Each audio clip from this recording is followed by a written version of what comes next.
Veronica Vanterpool is the acting administrator of the U.S. Federal Transit Administration, and we talked to her on today's episode of the Transit Unplugged podcast. I'm Paul Comfort, and I thought it was important for us to kind of have a wrap-up of the last 4 years of the Biden administration before we head into the Trump administration, talk about what the FTA has been doing. And Veronica tells us about their new programs they've been running, such as the Low and No Emission program, the rail vehicle replacements, the all stations accessibilities, the ferry program, the tribal transit. We dive into all of it in detail. And actually, Veronica explains how the FTA works and the role of the regional administrators and how they operate in this system here in the United States. Plus, we take a look at what we think the future of public transportation will hold. All that on this episode of Transit Unplugged with Veronica Vanterpool, acting administrator of the Federal Transit Administration. Enjoy. Great to have with us on the program today my friend Veronica Vanterpool, who is acting administrator of the U.S. Federal Transit Administration. Veronica, thanks for being on the show. Well, thank you for having me. Yeah, so I thought, we ought to have you on to talk about the last 4 years of what's been going on in public transportation. I mean, it's been some of the most challenging years coming out of the pandemic, but also some of the most eventful years with all the money coming from the Bipartisan Infrastructure Act and the movement. And it seems like every week, Veronica, you've been in a different city, cutting a ribbon or giving a big check, and your predecessor the same thing. There's been a lot going on, hasn't there? There sure has been a lot to be proud of, a lot that we're glad to be touting and noting its progress. So much over the past 4 years, we're leaving quite a legacy behind. As you and I are recording this, which will be 1 week from when we air it, it's the Monday when we've got a big snowstorm coming, the first big snow we've had in years, and there's hundreds, if not thousands of people joining you in Washington, D.C. for the TRB conference and all the receptions that are going to go on. And we were going to do this in person in your office, which I appreciate the invite, but with all the snow coming this morning, I'm like locked in here at my house. But public transportation, the reason I bring that up is public transportation really plays a key essential role in communities, especially in times of crisis or storms, natural disasters, those kind of things, right? And we've seen it do that over the last 4 years of your term. That is exactly right. In fact, we've seen some unprecedented events. So I've lived in D.C. now just about 3.5 years. This is the first major snowfall that I've seen. Yeah. And as you noted, this is a very big week in D.C. because of the TRB conference.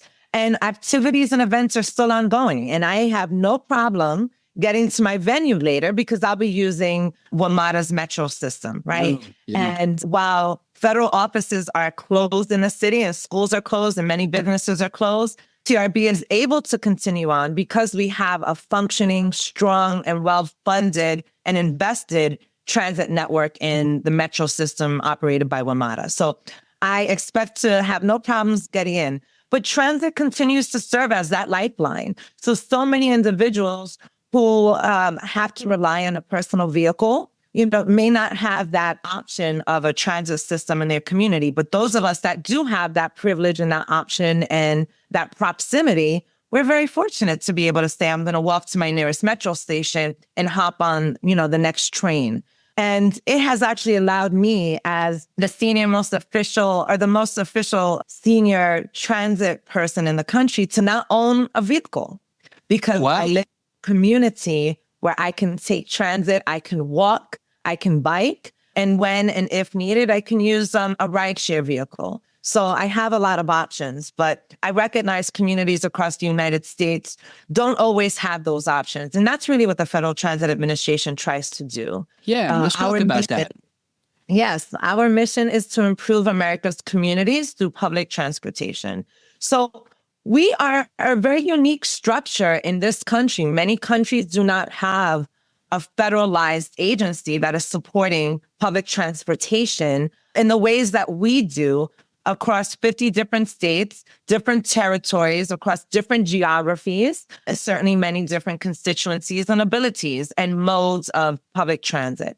We use taxpayer dollars, federal funds, to support over 3,500 recipients. So that is mostly transit agencies or state departments of transportation or metropolitan planning organizations. So we do not support nonprofits generally.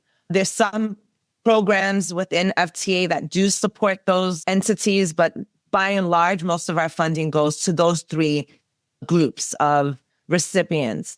And we work with them to make sure that they are delivering their projects on time. So we also have sort of our grant funding buckets are competitive, but they're also through formula. So formulas are set by Congress and they're based on population and vehicle miles traveled. And communities throughout the United States receive those funds automatically. But on the grant program side, those different entities compete for very limited dollars and very competitive programs for funding to support, let's say, a new rail extension or a new bus rapid transit routes or to plan for transit-oriented development. So we are really changing mobility throughout the United States by the way that we direct our federal funds. That's something. In a lot of countries, the federal government might be involved only in capital dollars. Coming to, for instance, Canada was until the pandemic, where they only gave capital dollars. But it's different in the U.S. in that there are operating dollars coming to support that. That's very interesting. There are operating dollars to support communities throughout the United States, but not in some of the largest cities. So operating support does not go to cities with a population of 200,000 or more. So that would cover many of our major metropolises. Of course, the New York Cities and the Philadelphias and the Chicagos and the Los Angeles. But what's notable is that many of these communities are looking at ways to support the operating side. And operating is incredibly important. It is really the day-to-day. It supports salaries, it supports maintenance, it supports fuel, it supports, a number of the expenses associated with getting vehicles out on the road to move, millions of people every single day. Well, we do support a good amount of communities that are smaller than 200,000 with operating assistance. Yes. I remember I used to get some money and I appreciated it. I'm glad that you note that, Paul, because these are the communities that are really providing bus service. That's the workhorse for many of these rural communities or tribal communities where, we are able to ensure that there is some sustenance into the day-to-day operations of these smaller systems across the United States. Yeah. And, state of good repair and the capital investments that we have seen a lot of money come out over the last 4 years to help us with.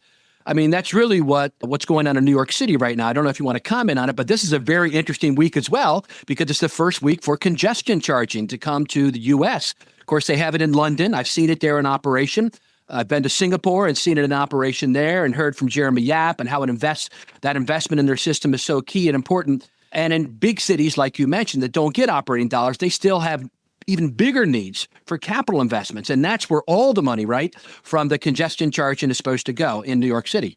Indeed. In fact, New York City is my home. I was born and raised, and in fact, have lived most of my life in New York. I actually moved from New York in 2020, so not that long ago.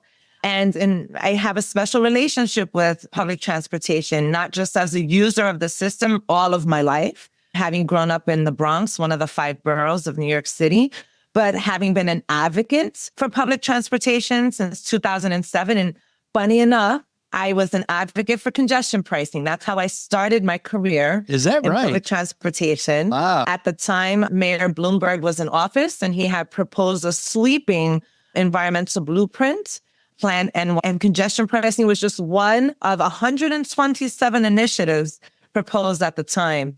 So I have been working, as many advocates have since that time, and even before 2007 when it was first introduced, or, some would even say reintroduced, because it's a concept that had been debated in New York City and the region for decades. But yes, a pivotal moment for New York City as it launched this congestion pricing program just yesterday. And I served on the board of New York's MTA, which is the largest transportation network in this country, for just about 4 years. So and also gave the deciding votes to launch congestion pricing when I was Really? I didn't know that. Wow. So a very interesting and exciting moment for those of us who strongly believe in raising dedicated funds for public transportation and looking at ways of improving road safety and reducing congestion and improving environmental quality. So for many of us who believe in, that program, it's certainly It's nice to see it take off. But to your point, Paul, transit systems do need dedicated support for the capital programs of public transportation. That is what really helps provide more service to more people in cities across America through the expansion of existing transit or the launch of new transit projects.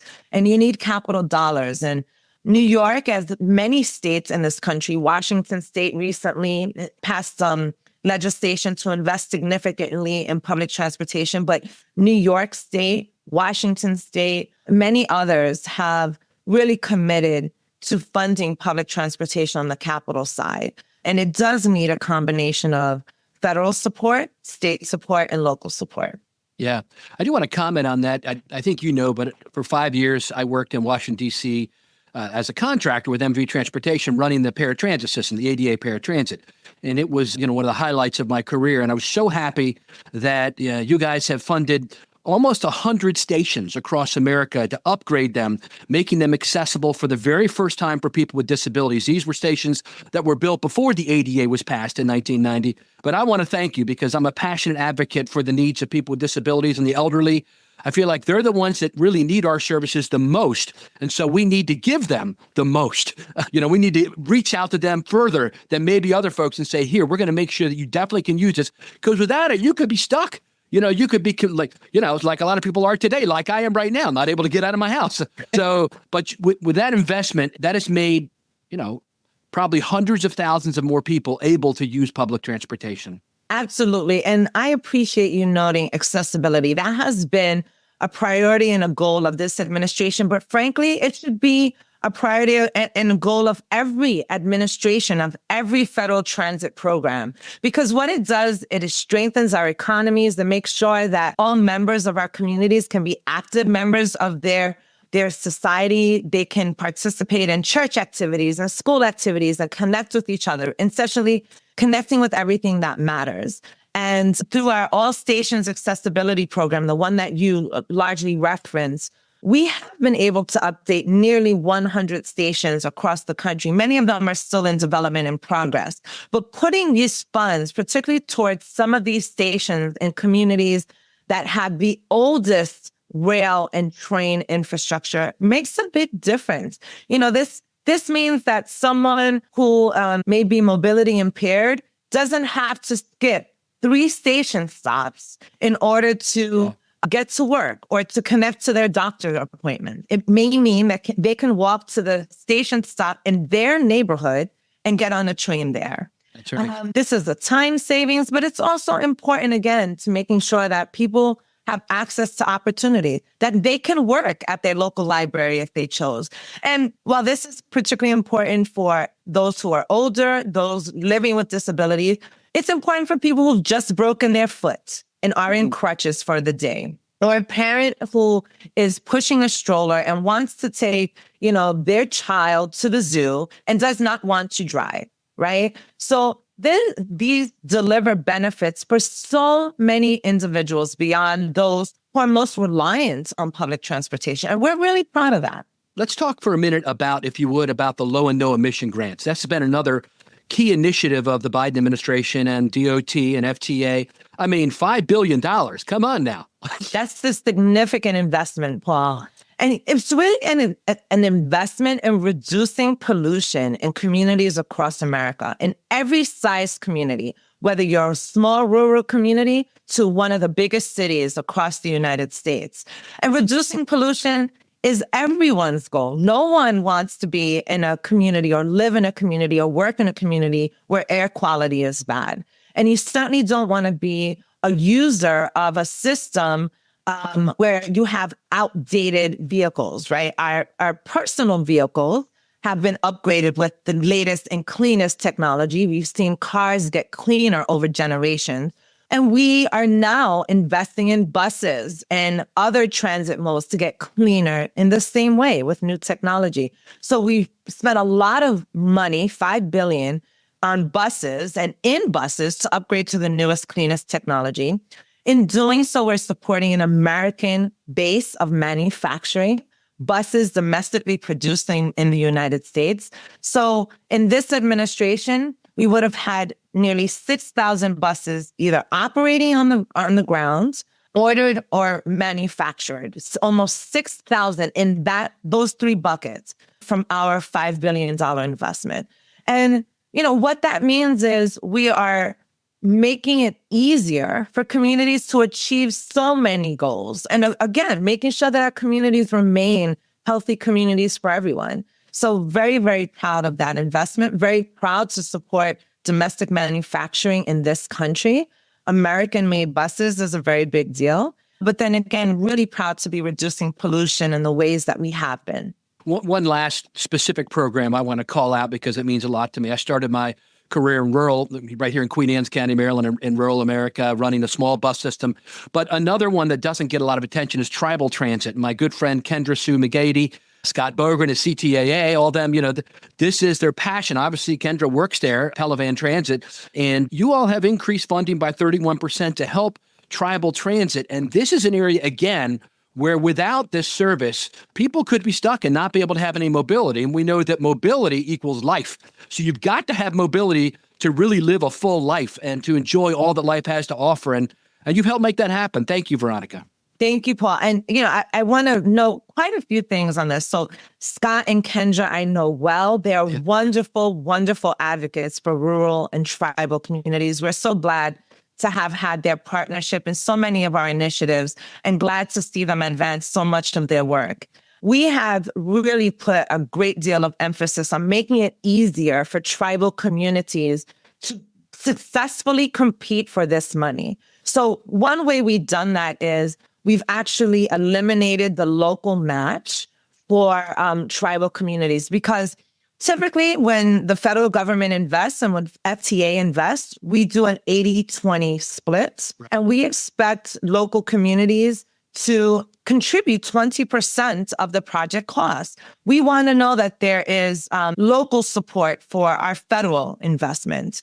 But for tribal communities, that can be more challenging for them to generate that local match. So we very successfully in this administration waived that local match for tribal communities. So what that means is they're able to keep the federal dollars without the pressure of having to meet that match.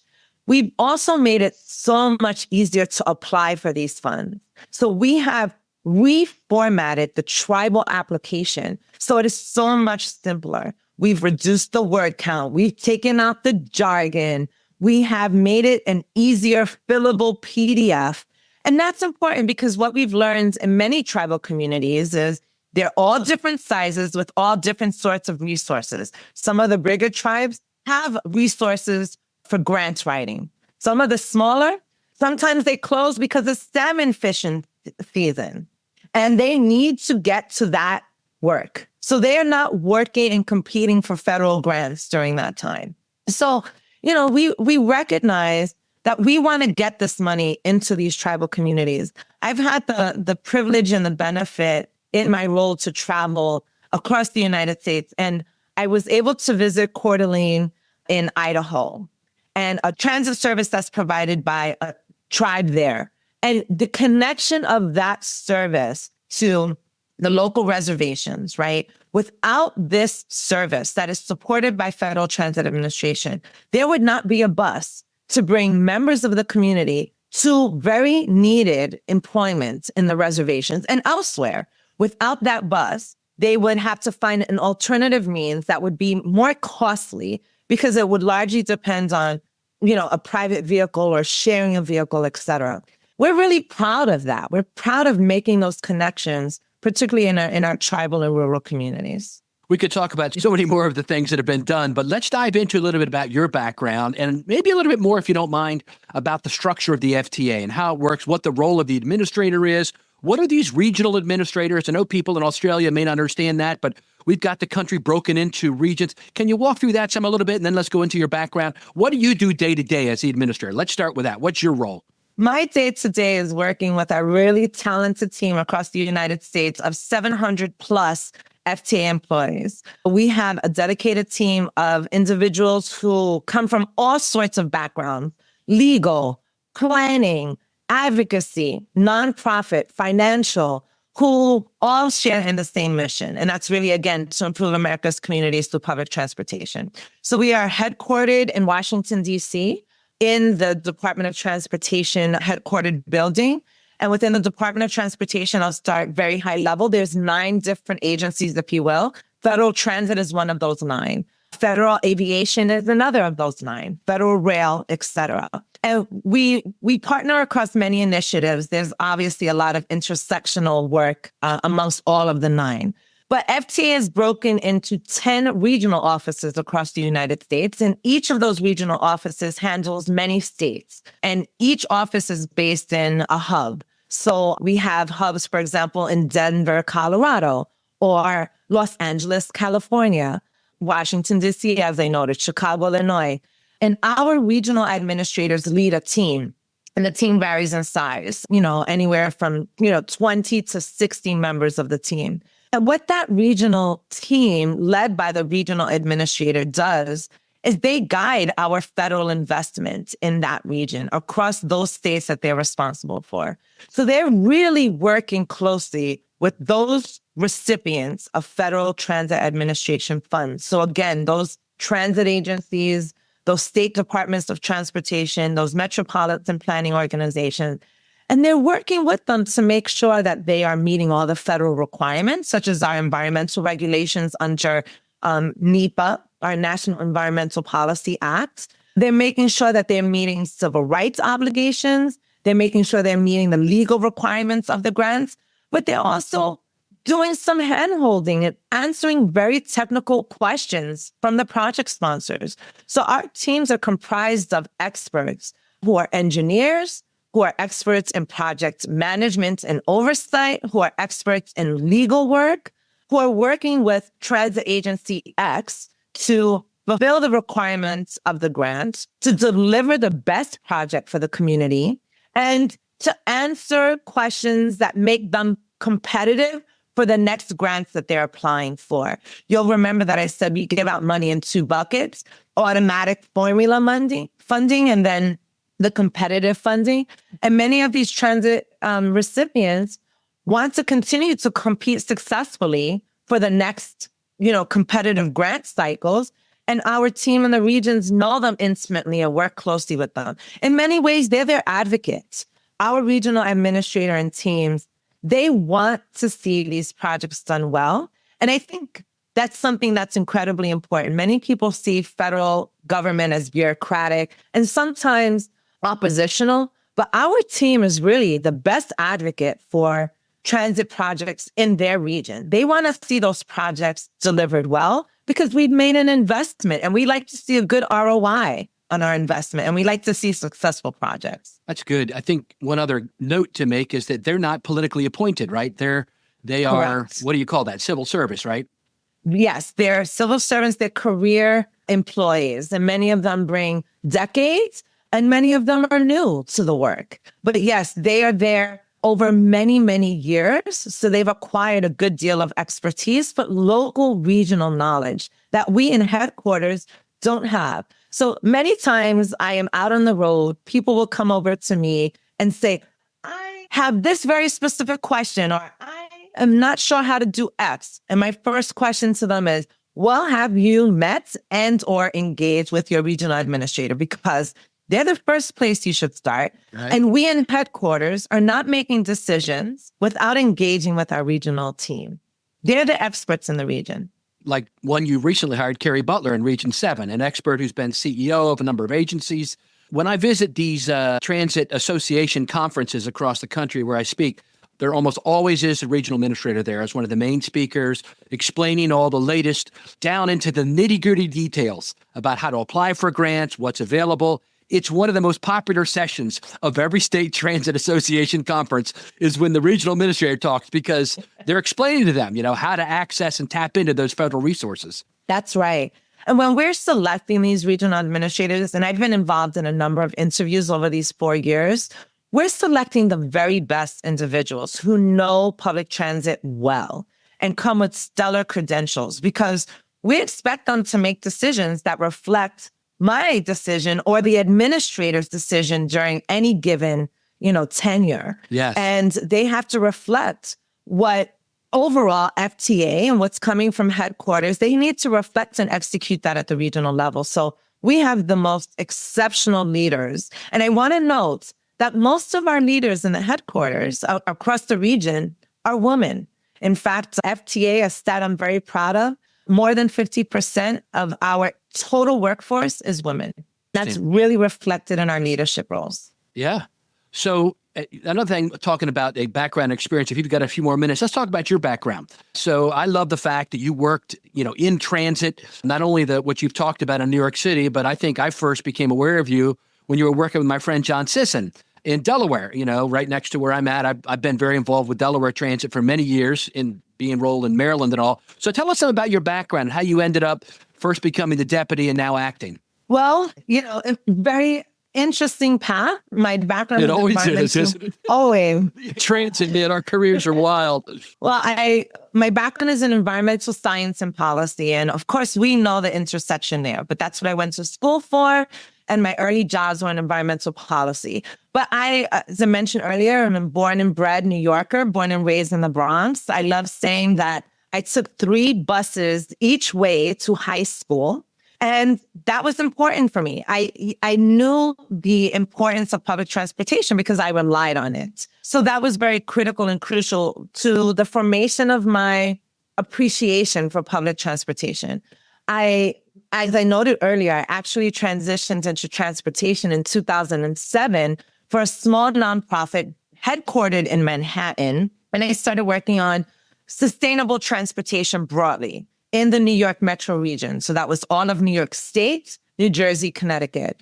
And we looked at, of course, public transportation, but how to reduce deaths on our roadway from, vehicular collisions, how to invest sustainably in roads and bridges and fix it first, as opposed to, expanding this infrastructure without investing in the existing infrastructure. So I really developed a strong appreciation for the whole of the transportation network and providing a lot of different options for people to move around, and why that was so important. Important from, of course, tapping into my background in environmental science, right? Important from issues of equity and accessibility, making sure everyone contributes in their communities and has ways of doing that. But making sure that our economies were sound. The economy of New York City, the economy of Chicago, of Philadelphia, so many cities across the United States, and small ones as well, is dependent and or intertwined with public transportation. When you make those investments, they matter.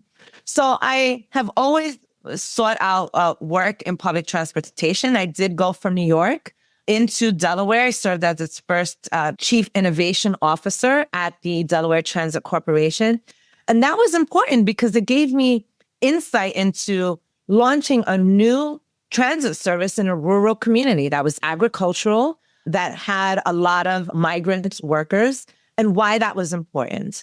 And then from there, I moved into the role at FTA. But I come from the side of community engagement, public advocacy, institutional coalition building, public policy campaigns, and working with every stakeholder, whether you're a community resident or you're a governor or you are a member of the federal delegation. My role was to engage with everyone on these topics that are so important about mobility. And then here I am now at FTA in an acting administrator role because my predecessor, Administrator Nuria Fernandez, retired after an illustrious 40 years plus in the transit industry. And I stepped up, given that I was deputy, to serve as acting throughout the remainder of this administration. It's wonderful. Well, thank you for spending some time with us today. Summary of what you feel like, you've done so far, or look ahead into what you think is coming next. I want to note that in this administration, we've invested the most ever in public transportation, $15.5 billion. This has been an unprecedented time with unprecedented vision, unprecedented commitment, unprecedented execution to so many shared goals across this country, strengthening communities, strengthening economies, providing opportunities for people. And that's what public transportation really does. So I am really proud to now lead a team that has been led by strong leaders before. At this moment, with the biggest investment in public transportation, thanks to the bipartisan infrastructure law, candidly, but $15.5 billion over 4 years invested to improve America's communities through public transit. I'm really proud of what we've accomplished, but I'm proud of the stories that I hear. I've traveled a lot. I've talked to a lot of people. I've ridden on buses with bus riders and asked them, what do you like about your commute? What don't you like about your commute? And that comes from my advocacy side as well, that connecting to people. But I hear the benefits of our investment from the people who use the systems themselves. And it is work that I'm really, really proud of. It is work that's in my blood. I am very proud of our team who's worked really hard to deliver 4 new programs and get so much more money out the door. We've made changes in this country, and we expect those changes to continue to be made moving forward. That's wonderful. Well, Veronica, thank you for the role you've played over the last many years at FTA and before that. And I'm sure whatever the next chapter in your career holds, you'll continue to be a passionate advocate for public transportation. Thank you, Paul. And thank you for all of your work to highlight success stories of this industry, but for connecting so many people across the globe to make sure that we're connecting people to what matters through public transportation. Oh, thank you very much. Take care and have a good rest of your TRB conference there in D.C. Stay safe. Thank you, Paul. Thank you for listening to this week's episode of Transit Unplugged with our special guest, Acting Administrator of the FTA, Veronica Vanterpool. Hi, I'm Tris Hussey, editor of the podcast, and coming up next week, we actually continue this conversation about serving others and the role of transit in society with the CEO of UServe, Ned Freeman. Ned shares his passion for UServe and the job it does, connecting people with public transit regardless of their abilities. Hey, do you know we have a really large and active community on LinkedIn? You should check it out. You can check out the newsletter, you can answer a poll, and we always post something interesting about the episodes, either the podcast or Transit Unplugged TV, as soon as they come out. Transit Unplugged is brought to you by Modaxo. At Modaxo, we're passionate about moving the world's people, and at Transit Unplugged, we're passionate about telling those stories. So until next week, ride safe and ride happy.